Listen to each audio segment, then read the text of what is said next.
más bien en la inspiración devocional espiritual de las personas.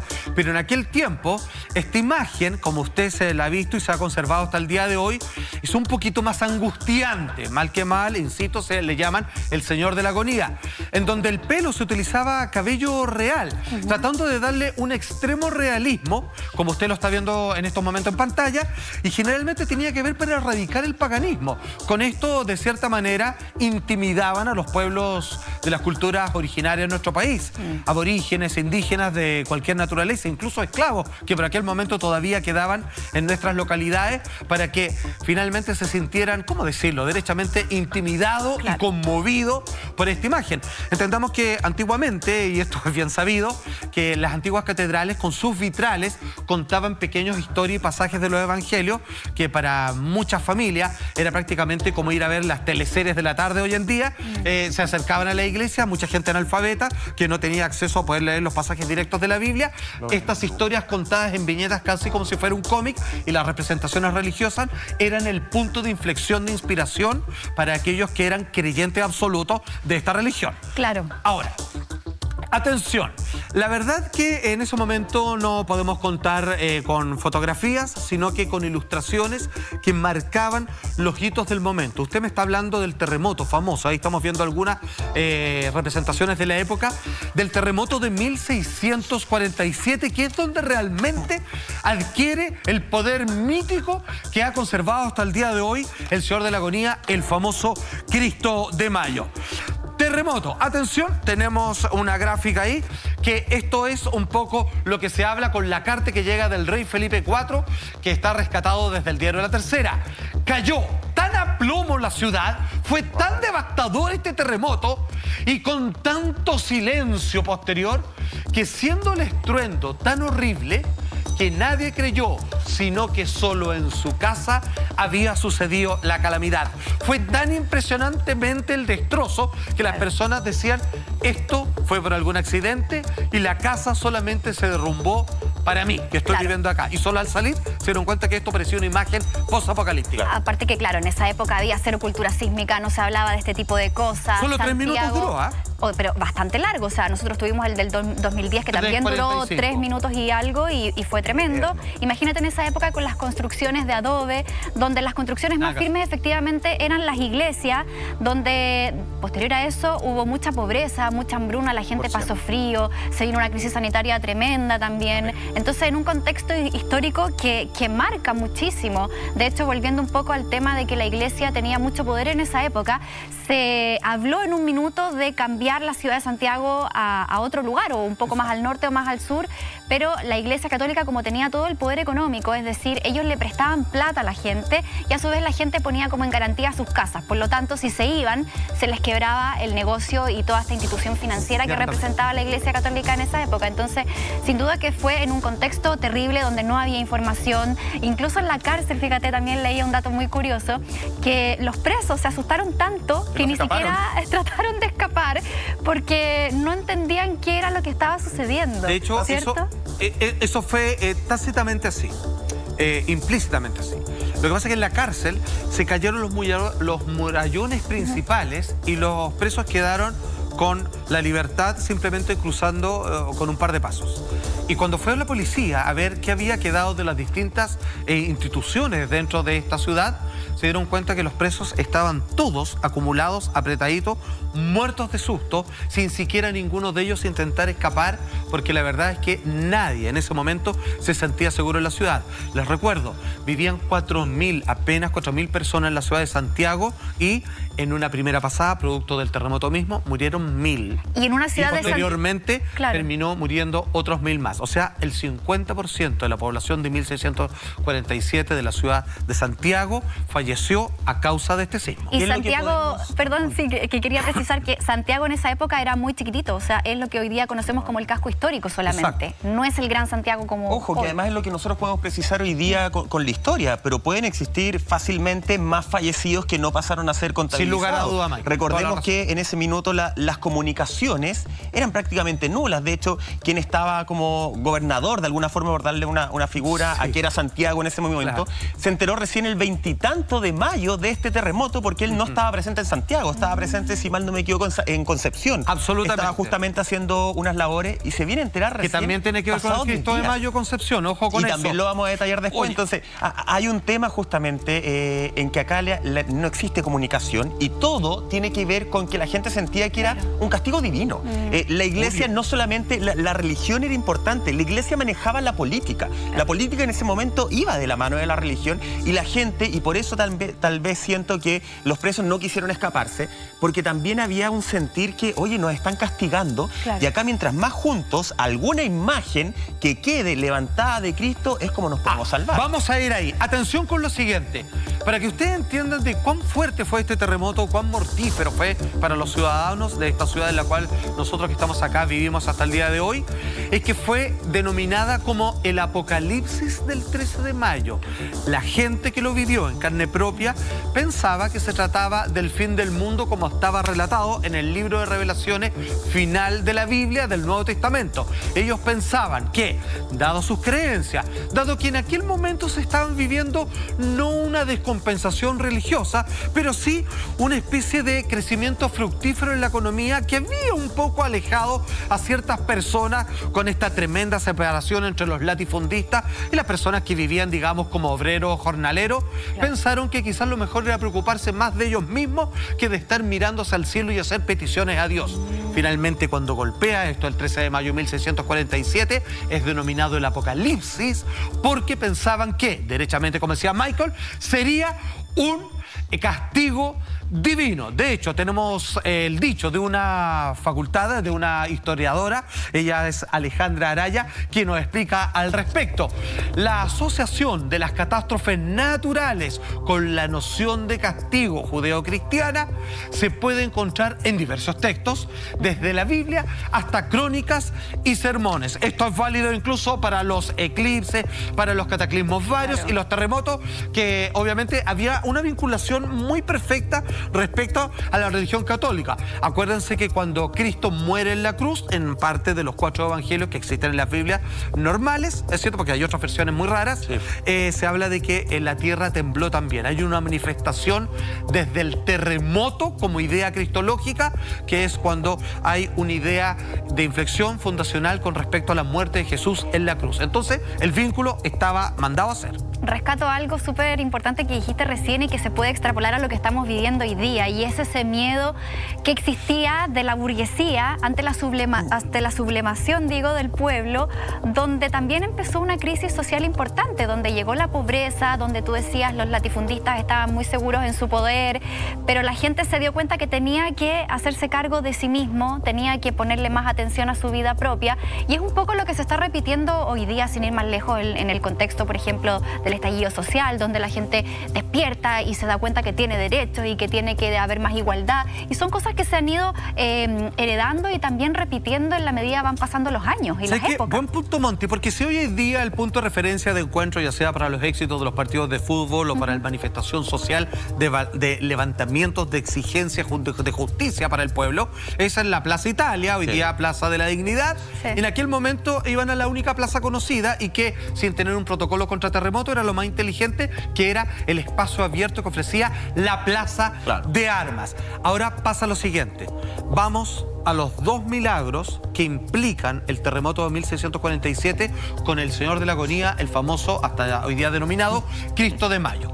Primero, obviamente, los curas van a asistir y a llevar todo tipo de auxilio a la gente que se reunió toda en la Plaza de Armas.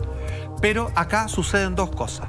Cuando van a ver la iglesia, se dan cuenta de que gran parte de ella, como todas las edificaciones alrededor de todo Santiago prácticamente, quedó derruido. Pero miren esa imagen, al Cristo de Mayo y el alrededor del altar donde está erigido, no le pasó, escúchame bien, esto insisten los distintos cronistas de la época, nada.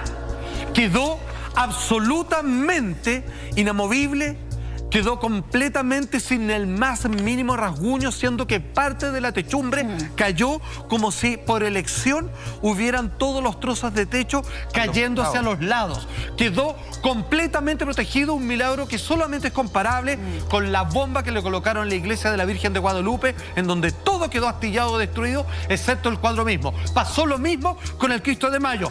Segundo milagro. Salfate, espérame, recordemos cuánto fue el terremoto, 8.5. Y fue lo único en un Santiago de esa época que se cayó a pedazos, literalmente. No le pasó nada. Entonces la gente ve esto y que con una particular iluminación que le llegaba a propósito de la noche, esto claramente había quedado patentado para la historia como un milagro. Pero esto no queda acá, porque de repente se dan cuenta que sí, esta figura de Cristo tiene un cambio. Y es que la famosa y tortuosa corona de espinas, que es propia de la representación de Jesús en la cruz, se había caído y quedó en el cuello. Porque esto se habla de una rareza y que algunos califican derechamente de milagro y símbolo representativo que hasta el día de hoy, cuando usted tenga la posibilidad de ir a verlo a la iglesia, ahí estamos viendo algunas imágenes de la miniserie protagonizada obviamente por Raquel Argandoña, muy famosa por lo demás, que ahí estamos viendo precisamente el momento, y es que ahí está la corona de espinas en el cuello. Es que cuando trataron de devolverle la corona de espinas hacia la frente, se dieron cuenta que no se podía porque el ancho, el diámetro no calza, vale decir que era físicamente imposible subirlo, por lo tanto también era físicamente que se deslizara de la frente hasta el cuello, como si hubiera traspasado prácticamente los hombros. Pero no solo eso, cuando intentan hacer este gesto de colocar la corona de espinas donde corresponde, vuelve a temblar. Nosotros hoy día podemos hablar de una réplica y entendamos que próximo al terremoto propiamente tal, los primeros sismos que van siguiendo son fuertes, algunos muy similares en cuanto a escala e intensidad que al terremoto original. Entonces ahí se dan cuenta. Jesús, este es el entendimiento que tienen los curas de la época, no quiere que le devolvamos esta corona de espinas a la frente, y esto tenemos que entenderlo como un símbolo, porque que haya quedado en pie esta figura, de que se le haya caído la corona de espinas, es un claro telegrama del cielo de que esto no es casual y es un manifiesto de un prodigio del Hijo de Dios. Pero y se acabó. Salfate, es cierto que esto lo intentaron en más de una ocasión. En más de una ocasión. Porque uno puede decir, ya, a ver, las réplicas efectivamente estamos acostumbrados a que sucedan. Y es algo físico. Pero cuando una réplica calza, cuando le quieren levantar la corona, dicen, dos veces. Perfecto, no lo vamos a hacer. ¿Lo repiten nuevamente y vuelve otra réplica justo en ese minuto? La primera vez no pueden, porque se dan cuenta, oye, pero no cabe, ¿qué pasó acá? Y empieza a temblar y desisten. Se asustan. Porque dicen, oye, estamos temblando de nuevo, y dejan de hacerlo. Y todavía no habían hecho el enlace entre la corona de espinas y el sismo. Hasta que finalmente lo vuelven a intentar una segunda vez, vuelve a temblar y se dan por entendido que esto es un mensaje. Mi querido amigo personal, Jorge Baradit, digamos, en sus famosos libros de estas historias alternativas o no oficializadas o contadas en los libros de colegio, nos los cuenta así. Mitos sobre el Cristo de Mayo. Mitos se habla sobre leyendas fundacionales, pero claramente los historiadores, algunos de ellos lo confirman. El mito construido en torno a esta imagen dolorosa, el Señor de la Agonía, para que sepa, que quedó levantada por encima de la ruina de Santiago, terminó afirmando que cada vez que se ha intentado corregir el error, la tierra brama y el temblor amenaza, tal como está indicado en los evangelios, luego de que Jesús dice, perdónalos, Señor, Padre mío, porque no saben lo que hacen, y aquí voy de vuelta a casa prácticamente.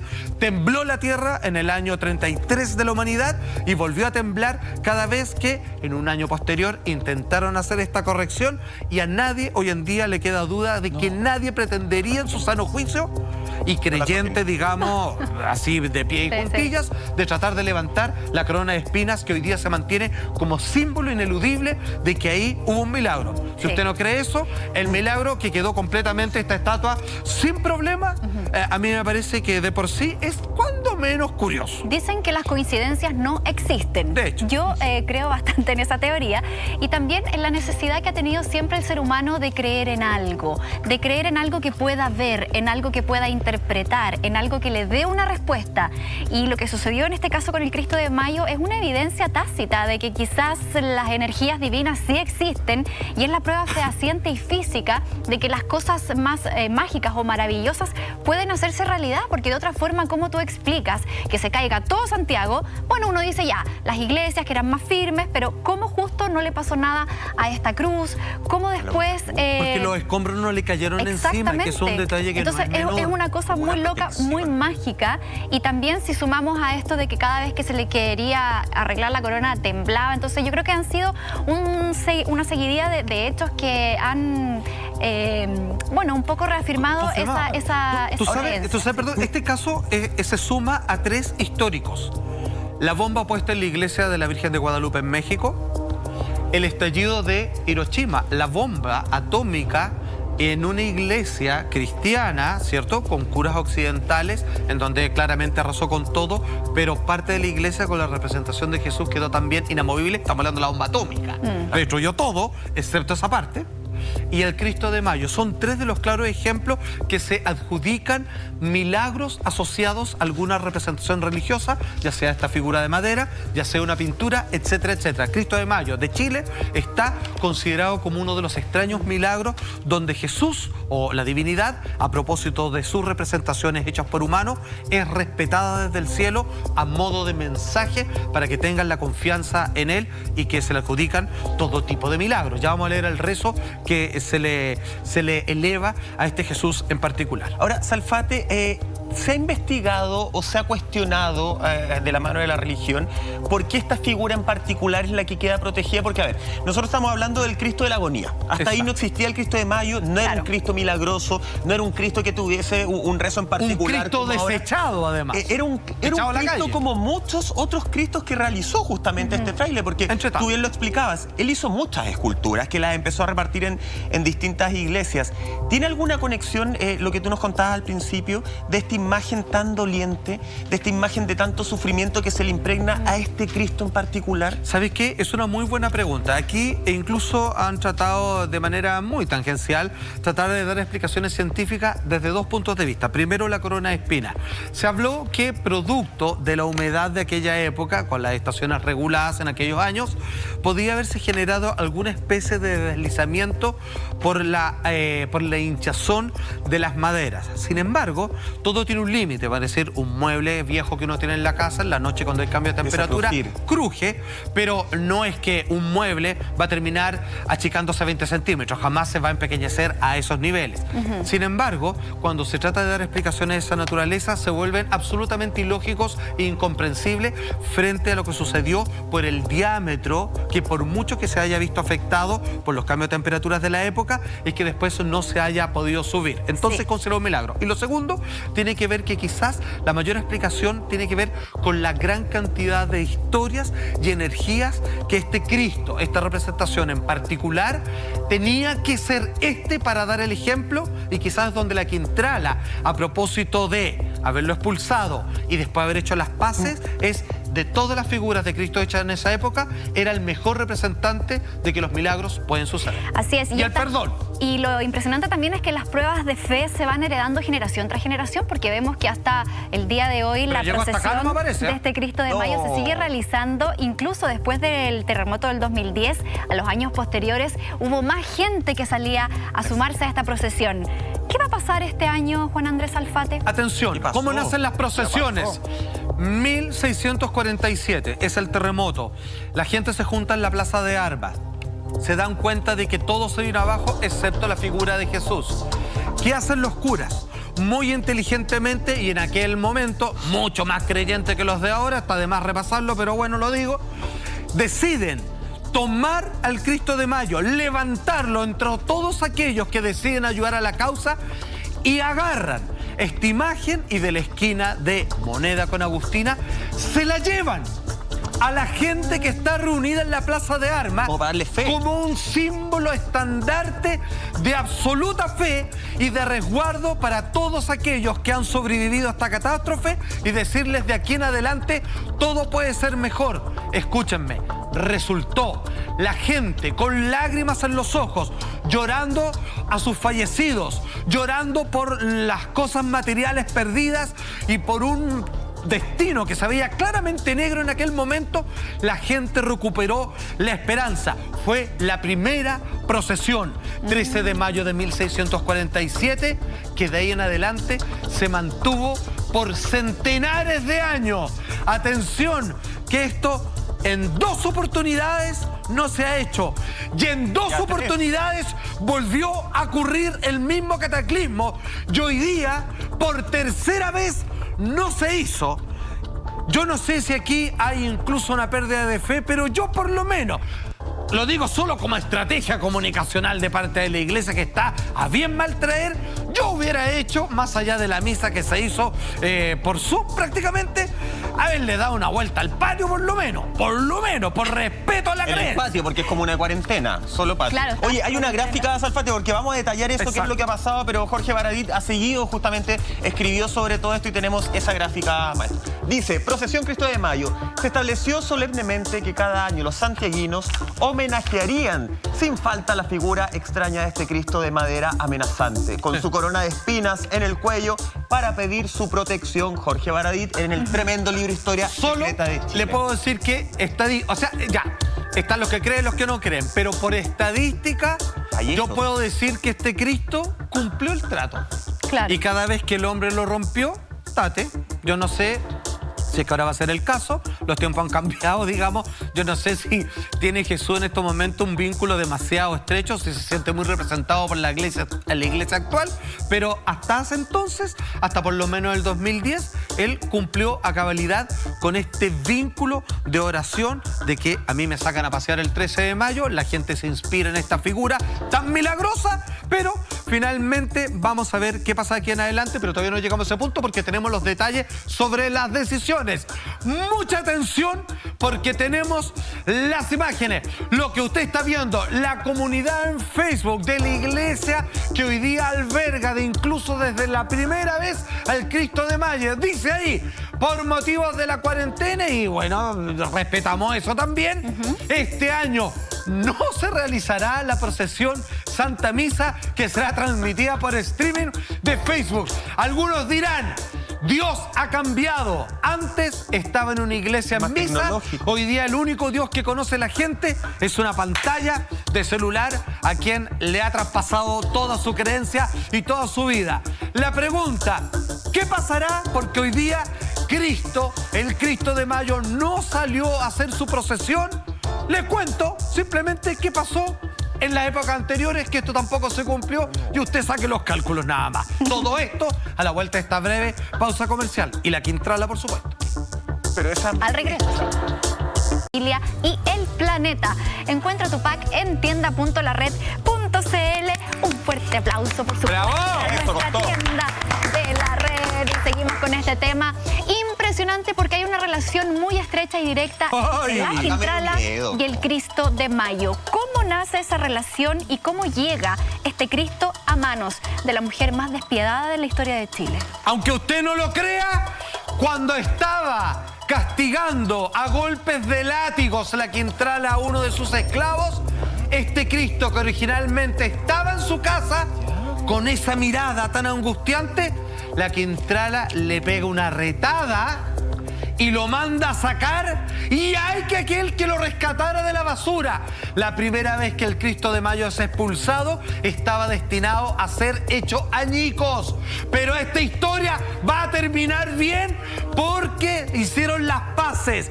¿Qué fue lo que pasó entre la Quintrala y el Cristo de Mayo y cómo llegaron a convertirse en fieles amigos? Tradición que la iglesia cumple hasta el día de hoy, un pacto entre la fallecida Quintrala y el actual Cristo de Mayo. ¿Cómo? Todo esto a la vuelta de la última y más breve pausa comercial.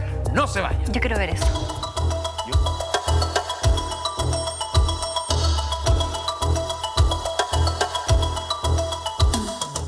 Ahora todo parece distinto, pero pero seguimos viviendo con pequeñas diferencias. Vamos a la oficina, de camping, a lugares apartados y hasta disfrutamos con un concierto en la mejor ubicación. Bicombi. Pequeños cambios crean nuevas formas de compartir. Y en cada momento que se comparta, siempre estará San Jorge.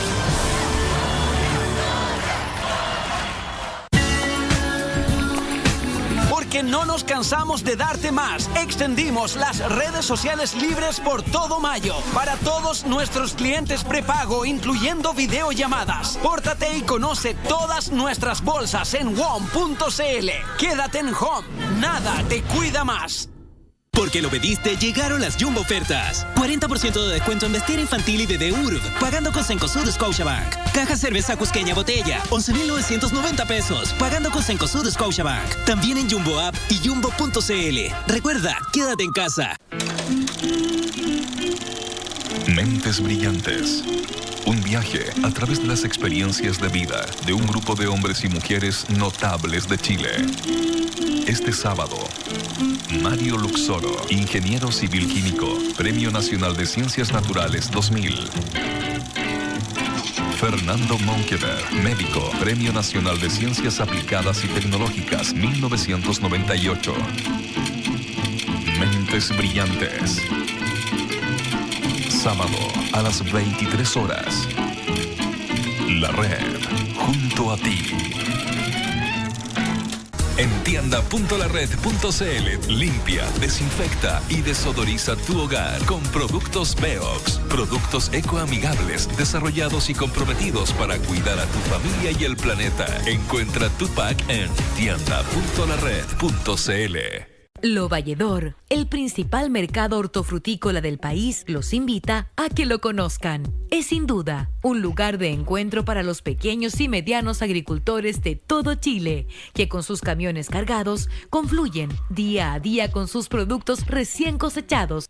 Miramos al 2020 con la fuerza de un mercado que se moderniza para responder a la mesa de los chilenos con productos frescos, económicos y saludables. Así es Lo Valledor, el primer parque agroalimentario del país, el Mercado de Chile. Hoy me muevo por mí, me muevo para retomar una pasión y llegar a donde yo quiero, al ritmo que quiero. Por eso me cuido con la nueva leche Svelti Move Plus, la única con colágeno. Svelti, muévete por ti.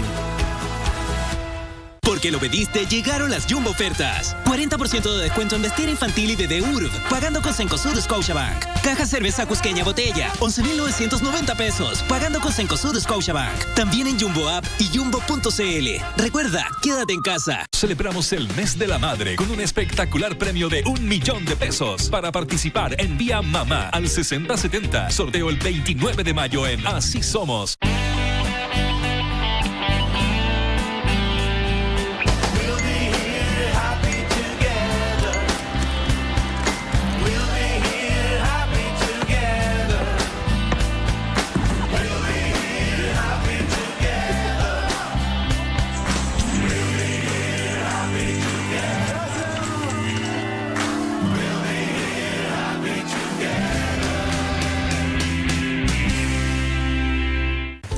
Nuevo Omo líquido para diluir. Llena con agua. Agrega Omo, mezcla y listo para lavar. Además es más económico, ecológico. 500 ml rinde 3 litros. Para ese tutorial de cocina, para ver hasta el último capítulo, para aplanar la curva o para lo que quieras, seguimos duplicando los gigas de todos nuestros clientes en planes y bolsas. ¿Y tú, aún no eres WOM? ¡Pórtate! Quédate en Home, nada te cuida más. Ahora todo parece distinto, pero seguimos viviendo con pequeñas diferencias. Vamos a la oficina, de camping, a lugares apartados y hasta disfrutamos con un concierto en la mejor ubicación. Bicombi. Pequeños cambios crean nuevas formas de compartir. Y en cada momento que se comparta, siempre estará San Jorge. Porque las buenas historias merecen repetirse. Revive cada noche los mejores momentos de nuestro programa. Las mejores entrevistas de Mentiras Verdaderas. Grandes Mentiras Verdaderas. A continuación, La Red, junto a ti.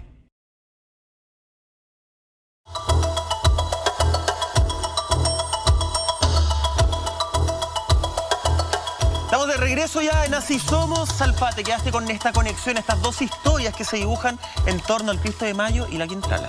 Por la influencia de la tremenda familia latifundista que protegía cual paraguas a la Quintrala, este Cristo de Mayo originalmente estuvo en alguna de sus propiedades. Cuando estaba azotando a uno de sus esclavos, tuvo un diálogo de desprecio de esta mujer porque no le gustó ciertas facciones de esta representación de Cristo que ya vamos a leer. Es ahí cuando ella manda sacar a esta imagen y por miedo del poder y los castigos que podía tener la Quintrala para alguien que quisiera rescatar esta figura, estuvo botado en la calle por mucho tiempo hasta que por fin los curas de la cuadra siguiente, de la cuadra del frente, con la iglesia que aún sigue en pie, lograron así con mucha timidez rescatarlo y colocarlo para la supervivencia que lo marcaría mitológicamente desde 1647 en adelante. Así es, tenemos un texto de una conocidísima y clásica escena de la teleserie, de una miniserie, digo, de la Quintrala de TV en el año 87. Dice: ¿y vos qué miráis con esos ojos?